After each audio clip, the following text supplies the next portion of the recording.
পরিবেশের ভারসাম্য রক্ষায় গাছের অত্যন্ত বড় ভূমিকা রয়েছে, তাই গাছকে মাতৃরূপে আদর ভালোবাসা দিয়ে বড় করে তুলতে হবে।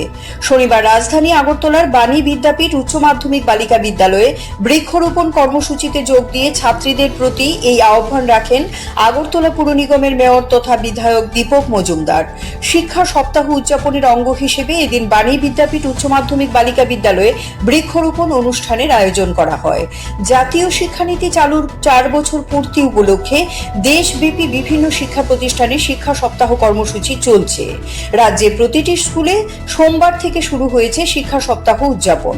শিক্ষা সপ্তাহ উপলক্ষে প্রতিদিন ভিন্ন ভিন্ন কর্মসূচি অনুষ্ঠিত হচ্ছে বিদ্যালয়গুলিতে।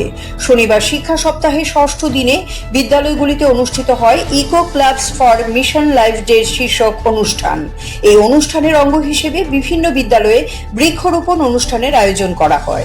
রাজধানীর বাণী বিদ্যাপীঠ উচ্চ মাধ্যমিক বালিকা বিদ্যালয়ে এদিন বৃক্ষরোপণ অনুষ্ঠানের আয়োজন করা হয়।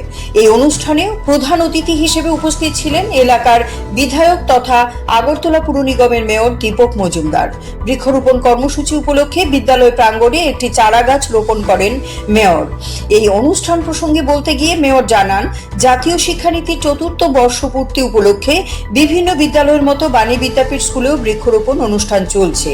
একই সঙ্গে চলছে ছাত্রীদের মধ্যে বসে আঁকো প্রতিযোগিতা। অনুষ্ঠানে বক্তব্য রাখতে গিয়ে তিনি বলেন, বর্তমান এবং আগামী প্রজন্মকে সুস্থ রাখতে গেলে বৃক্ষরোপণ একান্ত প্রয়োজন।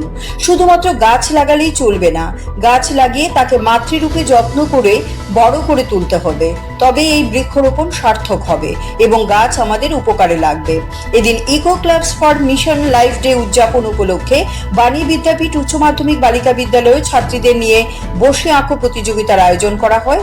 বিদ্যালয়ের ছাত্রীদের এই ছবি আঁকো প্রতিযোগিতা পরিদর্শন করেন মেয়র তথা বিধায়ক Dipak Majumdar. CRI TV, channel for news and entertainment.